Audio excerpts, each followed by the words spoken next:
किया था आवेश संरक्षण का सिद्धांत। आवेश संरक्षण का सिद्धांत।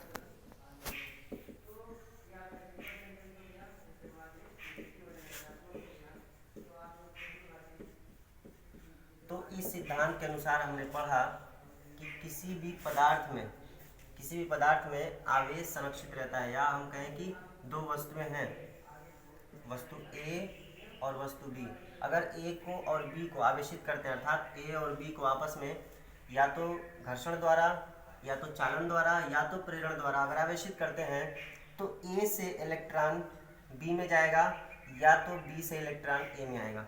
अगर ए से इलेक्ट्रॉन बी में जाता है तो ए पर पॉजिटिव, अगर एक इलेक्ट्रॉन जाता है तो ए पर एक पॉजिटिव और बी पर एक निगेटिव हो जाता है।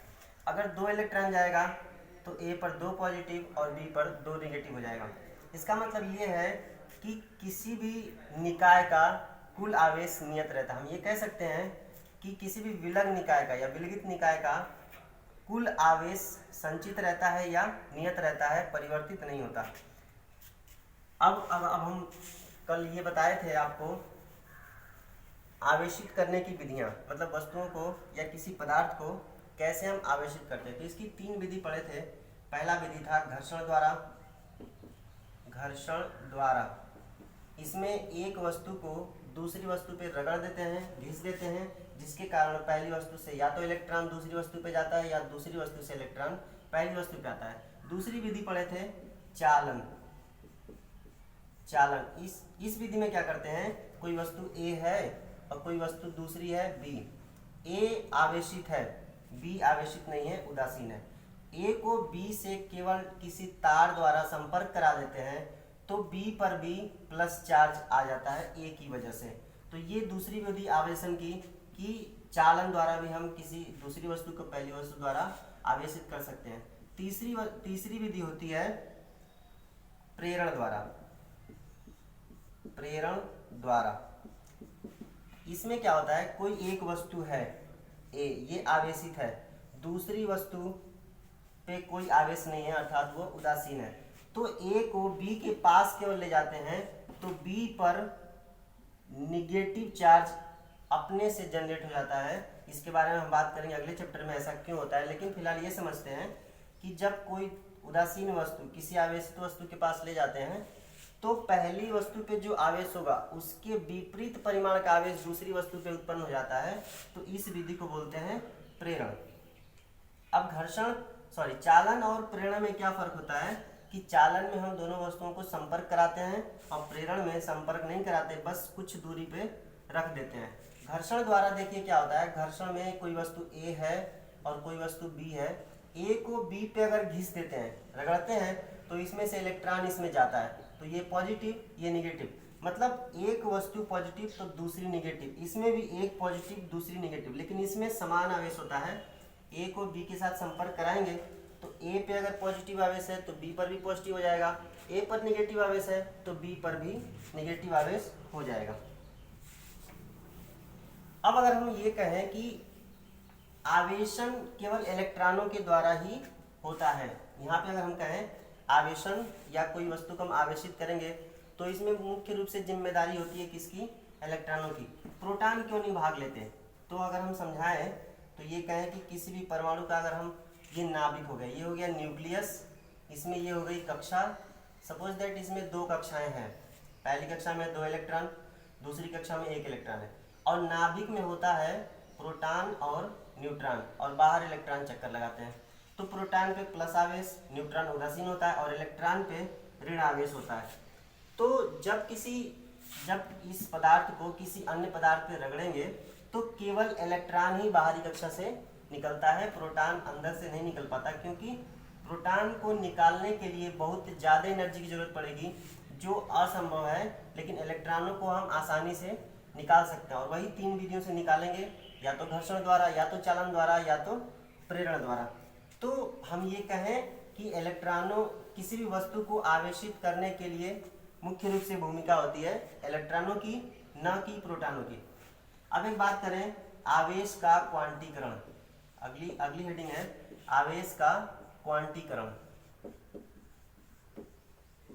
बस इसके बारे में छोटा सा परिचय कि कि आवेश का क्वांटीकरण या आवेश के क्वांटीकरण का सिद्धांत क्या है, तो हमने आपको बताया कि किसी वस्तु को आवेशित करते हैं तो केवल इलेक्ट्रॉन ही स्थानांतरित होते हैं, प्रोटॉन नहीं। अर्थात अगर कोई वस्तु है, कोई वस्तु ए है जिससे अगर इलेक्ट्रॉन बी पे जाता है तो इलेक्ट्रॉन हमेशा पूर्ण गुणज में ही जाएगा। अर्थात ये कह सकते हैं या तो इलेक्ट्रॉन 1 जाएगा, या तो 2 जाएगा, या तो 3, या ऐसे ही जाएगा, अनंत अनंत तक भी जा सकता है। तो मतलब ये कि केवल पूर्ण गुणक में ही जाएगा, ऐसा नहीं होगा कि 0.5 इलेक्ट्रॉन जाए या 3/2 चला जाए या 5/2 चला जाए, ऐसा नहीं होगा। केवल पॉसिबल ये है कि इलेक्ट्रॉन हमेशा पूर्ण गुणक में ही जाता है। रुक दीजिए। आवेश का क्वांटीकरण परिभाषा देना चाहे तो कह सकते हैं किसी पदार्थ में आवेश की मात्रा या स्थानांतरित आवेश की मात्रा इलेक्ट्रॉनों के आवेश की मात्रा का पूर्ण गुणक होता है। अर्थात हम ये कहें कि किसी वस्तु में आवेश की मात्रा होगी वो इलेक्ट्रॉनों की संख्या के पूर्ण गुणक के रूप में ही होती है। जैसे मान लीजिए कि इलेक्ट्रॉनों की संख्या जितनी स्थानांतरित होगी उसमें, तो जैसे कहें कि 1 इलेक्ट्रॉन स्थानांतरित हुआ, या 2 इलेक्ट्रॉन स्थानांतरित हुआ, या 3 इलेक्ट्रॉन स्थानांतरित हुआ, ऐसे ही n इलेक्ट्रॉन स्थानांतरित होगा तो उस वस्तु पे आवेश की मात्रा उसी स्थानांतरित आवेश इलेक्ट्रॉनों की संख्या के आवेश के बराबर हो जाएगी। जैसे सपोज दैट कहें कि किसी कोई वस्तु A है और कोई वस्तु B है। A से गया इलेक्ट्रॉन 5 इलेक्ट्रॉन स्थानांतरित हुआ है A से B पे, तो A पर 5 धनावेश 5 इलेक्ट्रॉनों के आवेश के बराबर धनावेश और B पर 5 इलेक्ट्रॉनों के आवेश के बराबर ऋण आवेश उत्पन्न हो जाता है। अगर इसकी मान की हम बात करें तो ये कहें कि Q बराबर हो सकता है N × E। अगर इलेक्ट्रॉन A से B पे गया है तो A पर धनावेश, यानी कि जब इलेक्ट्रॉन किसी पदार्थ से या किसी वस्तु से निकलता है तो उस पे धनावेश, या जब इलेक्ट्रॉन किसी वस्तु में या पदार्थ में प्रवेश करता है तो उस पर ऋण आवेश होता है। तो हम लिख सकते हैं कि Q बराबर ±N × E, जहाँ Q क्या है, आवेश की मात्रा। Q बराबर आवेश की मात्रा, N इलेक्ट्रॉनों की संख्या, इलेक्ट्रॉनों की संख्या, तथा E एक इलेक्ट्रॉन का आवेश है, एक इलेक्ट्रॉन का आवेश है, जिसका मान अभी हम पढ़ेंगे। तो एक छोटा सा चार्ट बनाते हैं जिसकी मदद से हम इसके मान, इसका द्रव्यमान और प्रोटॉन के बारे में भी बात करेंगे। तो यहाँ पे लिखते हैं कण, यहाँ पे लिखेंगे द्रव्यमान और यहाँ पर लिखेंगे आवेश।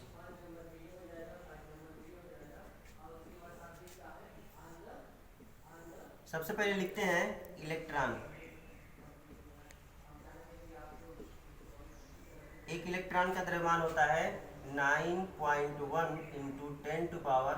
10⁻³ किलोग्राम और इसका आवेश होता है 1.6 × 10⁻19 कूलाम,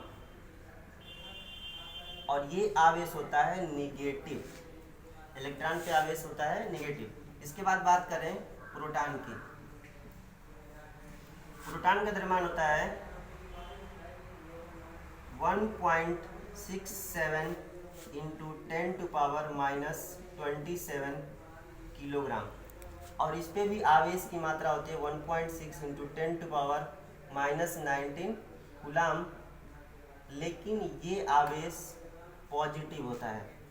तीसरे कण की बात करें, ये होता है न्यूट्रॉन। मुख्य रूप से 3 ही कण होते हैं।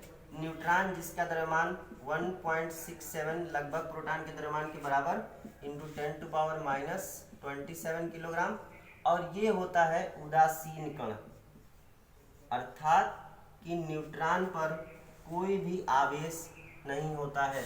एक बार दोबारा रिपीट करें तो इलेक्ट्रॉन का द्रव्यमान होता है 9.1 × 10⁻³ किलोग्राम और इस पे आवेश 1.6 × 10⁻19 कूलाम, और इसकी प्रकृति होती है निगेटिव। यहाँ भी निगेटिव लगा सकते हैं, लेकिन बाद में लिखेंगे तो सही रहेगा। प्रोटॉन का द्रव्यमान होता है 1.67 इंटू 10⁻27 किलोग्राम, और इस पे भी आवेश की मात्रा इलेक्ट्रॉन के आवेश के बराबर ही होती है, लेकिन इसकी प्रकृति धनात्मक होती है। तीसरा कण होता है न्यूट्रॉन, जिसका द्रव्यमान होता है 1.67 इंटू 10⁻27 किलोग्राम, और इस पे कोई भी आवेश नहीं होता है, इसलिए इसको उदासीन कण कहते हैं। अब हम पढ़ने जा रहे हैं सबसे मोस्ट इंपॉर्टेंट टॉपिक, कूलाम का नियम। कूलाम के नियम पढ़ने से पहले हम बात करते हैं बिंदु आवेश की। बिंदु आवेश, इसको इंग्लिश में बोलते हैं पॉइंट चार्ज।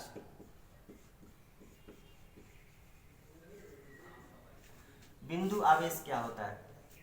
तो जब किसी आवेश, कोई भी आवेश है या दो आवेश हैं, इन दोनों आवेशों का जो परिमाप है या इनका जो आकार है, वो उन दोनों आवेशों के बीच की दूरी की तुलना में अगर बहुत कम होता है, इसका जो आकार है, ये जो भी पदार्थ है, जो भी आवेश है, इसका जो आकार है दोनों आवेशों के बीच की दूरी की तुलना में अगर बहुत कम होता है, नगण्य होता है, तो इस आवेश को बोलते हैं बिंदु आवेश। क्या बोलेंगे? बिंदु आवेश। फिर से दोबारा अगर रिपीट करें तो जब किसी आवेश का परिमाप या आकार दोनों आवेशों के बीच की दूरी की तुलना में नगण्य होता है, तो उस आवेश को बोलते हैं बिंदु आवेश। इसका आकार बहुत कम होता है, जिसे हम नगण्य मान सकते हैं। अब आगे एक छोटी सी बात और कर लें, आवेश। आवेश का मात्रक। आवेश का मात्रक, अभी हमने पढ़ा आवेशों के क्वांटीकरण के सिद्धांत से कि Q बराबर प्लस माइनस n इंटू ई, जहाँ Q आवेश की मात्रा, n इलेक्ट्रॉनों की संख्या और E एक इलेक्ट्रॉन पे आवेश होता है। और अभी हमने पढ़ा कि E बराबर होता है 1.6 इंटू 10⁻⁻19 कूलाम, और ये निगेटिव नेचर का होता है। अब अगर हम यहाँ से इसके, तो इलेक्ट्रॉन पे आवेश 1.6 इंटू 10⁻⁻19 कूलाम होता है, तो यही जो मात्रक होता है वो Q का मात्रक हो जाता है। तो Q का मात्रक हो जाएगा, Q का मात्रक लिखेंगे कूलाम। Q का मात्रक हो जाएगा कूलाम। अब इसकी बीमा की बात करें तो Q की बीमा हो जाएगी, आगे हम एक फार्मूला पढ़ेंगे, Q बराबर IT, जहाँ I क्या है? विद्युत धारा है, और T समय है। तो यहाँ से अगर हम बीमा लिखेंगे तो Q की बीमा हो जाएगी I की बीमा, I की बीमा, T की बीमा। I की बीमा को लिखते हैं A, और समय T की बीमा होती है कैपिटल T। तो ये हो जाएगा, Q की बीमा हो जाएगी AT। चलिए, मात्रक हमने देखा, Q का मात्रक होता है कूलाम, और Q की बीमा हो जाएगी A इंटू T। अब हम पढ़ने जा रहे हैं कूलाम का नियम। कूलाम का नियम,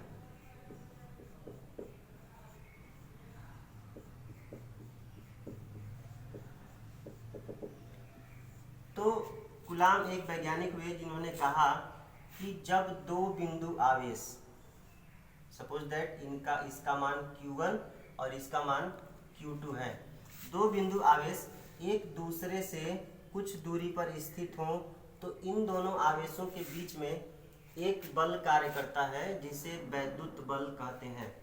पिछले क्लास में हमने बात किया था कि ये अगर प्लस रहेगा, ये भी अगर प्लस रहेगा, तो दोनों एक दूसरे को प्रतिकर्षित करेंगे। ये अगर माइनस रहेगा, ये भी अगर माइनस रहेगा, तो भी ये दोनों को एक दूसरे को प्रतिकर्षित करेंगे। लेकिन एक प्लस हो जाए और दूसरा माइनस हो जाए, तो ये दोनों आवेश एक दूसरे को आकर्षित करने लगते हैं। तो कूलाम साहब ने यही कहा कि जब दो बिंदु आवेश एक दूसरे से कुछ दूरी पर स्थित होते हैं, तो इनके बीच में आकर्षण या प्रतिकर्षण का बल कार्य करता है, और उस बल का परिमाण होता है दोनों आवेशों की मात्राओं के गुणनफल के अनुक्रमानुपाती, और ये जो बल होता है ये इन दोनों आवेशों के बीच की दूरी के वर्ग के व्युत्क्रमानुपाती होता है।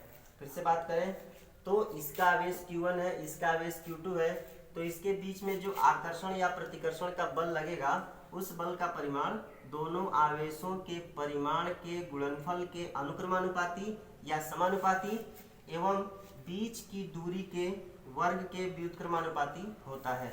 इन दोनों समीकरणों को मिलाएंगे तो यहाँ से लिख सकते हैं कि F समानुपाते Q1 Q2 upon R square.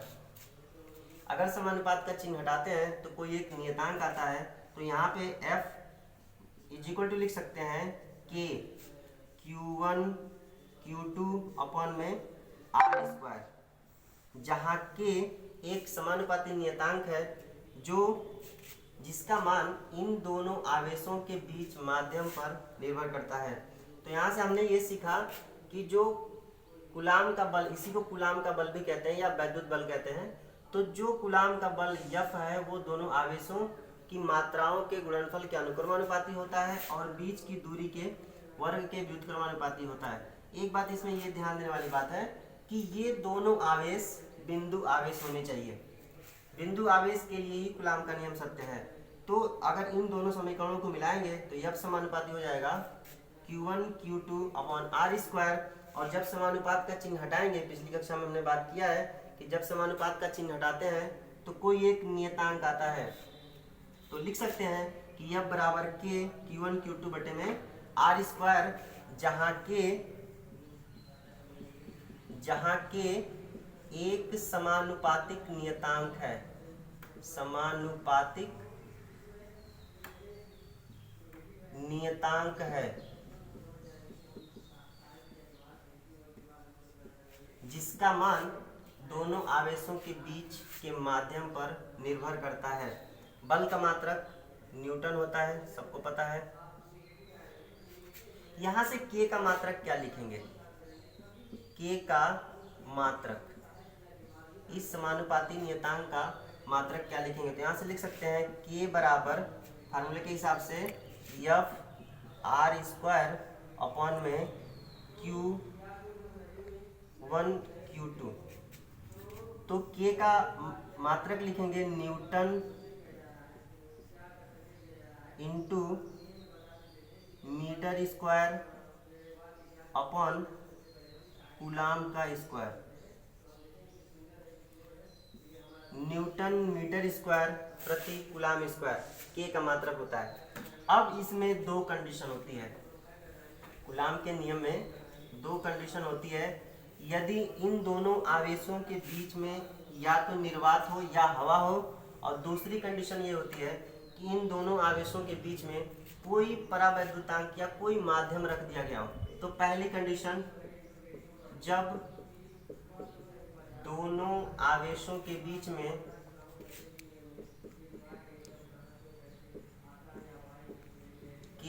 में निर्वात या वायु हो, तब F बराबर हो जाएगा 1 अपॉन, या ऐसे लिख सकते हैं F बराबर K Q1 Q2 बटे में R स्क्वायर, वायु या निर्वात के लिए, वायु या निर्वात के लिए K बराबर होता है 1/4 पाई एप्सिलॉन नॉट। इस वैल्यू को यहाँ पे पुटअप करेंगे तो F बराबर लिख सकते हैं 1/4 pi epsilon naught Q1 Q2 बटे में R स्क्वायर, जहाँ एप्सिलॉन नॉट, जहाँ इसको बोलते हैं एप्सिलॉन नॉट, जहाँ एप्सिलॉन नॉट निर्वात की वैद्युतशीलता है,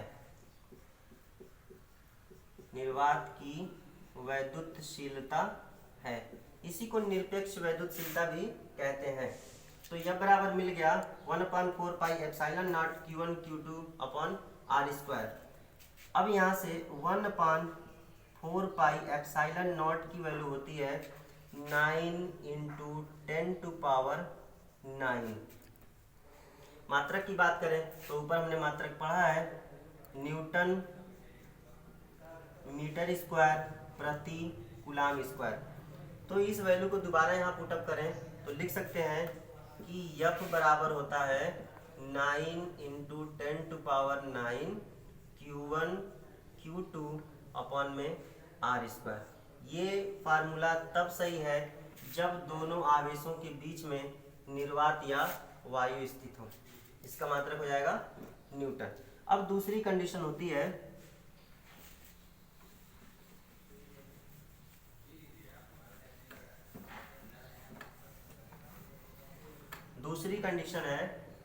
जब दोनों आवेशों के बीच में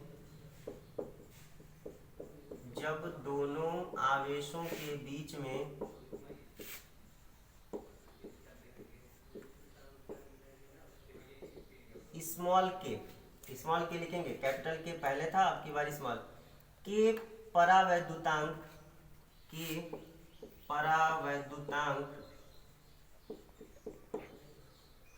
वाला माध्यम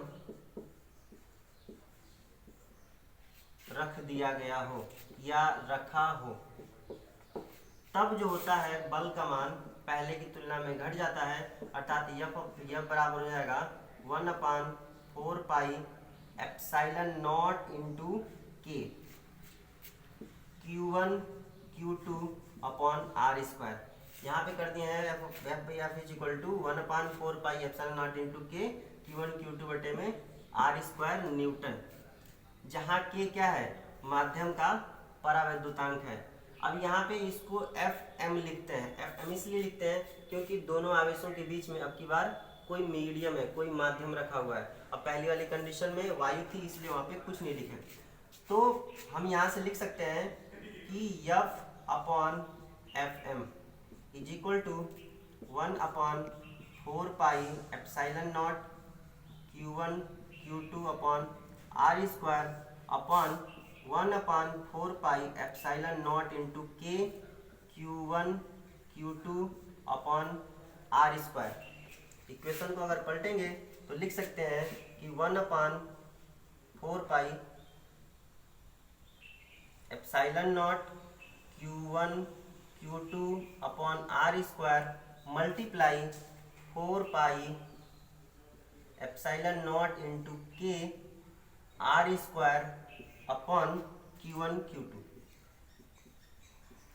ये इससे कट जाएगा, दोनों R² से R² कट जाएगा, 4 पाई से 4 पाई कट रहा है, तो यहाँ से हम लिख सकते हैं कि F/Fm इज इक्वल टू हो जाएगा एप्सिलॉन नॉट इंटू के अपॉन एप्सिलॉन या एप्सिलॉन नॉट, सॉरी, इससे ये भी कट जाएगा, तो यहाँ से लिख सकते हैं कि F/Fm इज इक्वल टू के।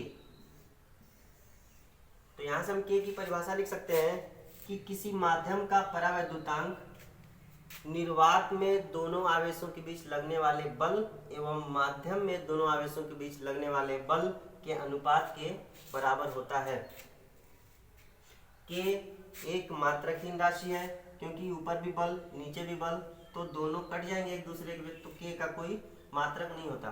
के की परिभाषा लिखना चाहें तो लिख सकते हैं कि किसी माध्यम का परावैद्युतांक निर्वात में दो बिंदु आवेशों के बीच लगने वाले बल एवं उस माध्यम में बिंदु आवेशों के बीच लगने वाले बल के अनुपात के बराबर होता है।